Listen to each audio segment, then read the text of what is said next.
আমরা বঙ্গবন্ধু শেখ মুজিবের পদাঙ্ক অনুসরণ করি জলবায়ু পরিবর্তনের বিরূপ প্রভাব মোকাবেলায় নিজস্ব সম্পদ দিয়ে বিভিন্ন কর্মসূচি বাস্তবায়ন করছি।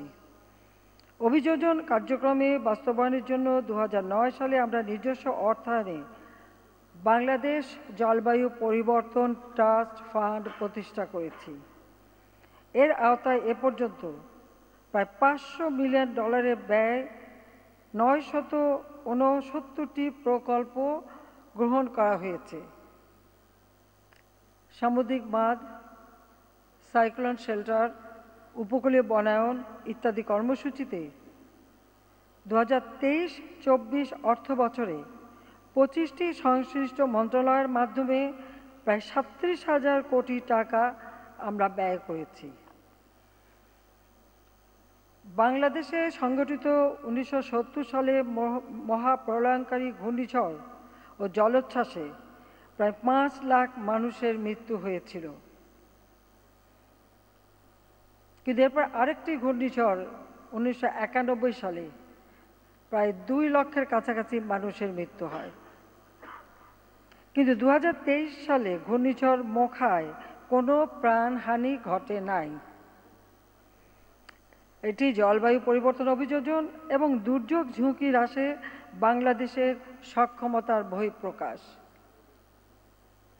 গত 15 বছরে আমরা পার্বত্য শাল বনাঞ্চলে প্রায় 1,27,548 হেক্টর এলাকায় বৃক্ষরোপণ সহ 89,853 হেক্টর উপকূলীয় বন সৃজন করেছি।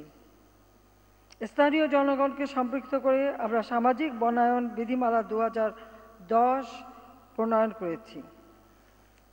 জলবায়ু উদ্বাস্তু পরিবারসমূহের জন্য কক্সবাজার জেলায় আমরা বিশ্বের বৃহত্তম খুরুশকুল বিশেষ আশ্রয় প্রকল্প নির্মাণ করেছি। এই প্রকল্পের আওতায় 139টি বহুতল ভবন নির্মাণ করে 4,409টি জলবায়ু উদ্বাস্তু পরিবারকে পুনর্বাসনের লক্ষ্যে নির্ধারণ করা হয়েছে। এছাড়া আমরা জলবায়ু উদ্বাস্তু প্রাকৃতিক দুর্যোগে ভূমিহীন, গৃহহীন, সমাজের পিছিয়ে পড়া অন্যান্য সম্প্রদায়ের মানুষকে জমিসহ ঘর বিনামূল্যে প্রদান করছি এবং তাদের শিক্ষা, স্বাস্থ্য, কর্মসংস্থানের সুযোগ তৈরি করা হয়েছে। এ পর্যন্ত আমরা প্রায় 22 লাখ মানুষকে পুনর্বাসন করতে সক্ষম হয়েছি।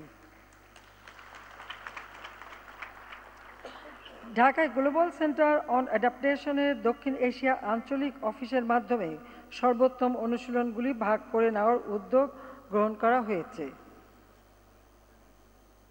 শুধুবৃন্দ, বৈশ্বিক কার্বন নিঃসরণে আমাদের অবদান 0.48% কম হলেও এর নেতিবাচক প্রভাবে সবচেয়ে বেশি ক্ষতিগ্রস্ত ও ঝুঁকিপূর্ণ দেশসমূহের মধ্যে বাংলাদেশ অন্যতম।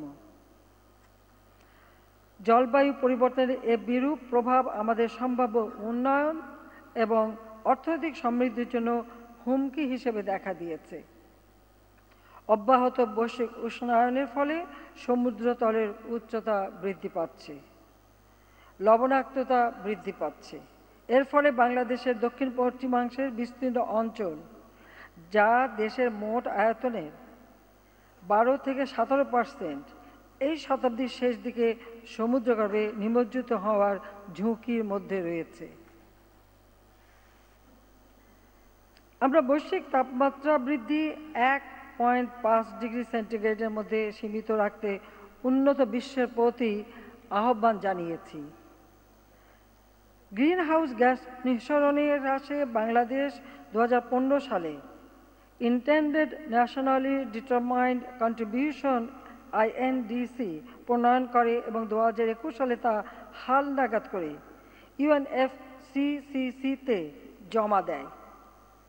এতে আমরা শর্তহীন 6.73% এবং শর্তযুক্ত 15.12% গ্রিনহাউস গ্যাস নিঃসরণ হ্রাসের লক্ষ্যমাত্রা নির্ধারণ করেছি।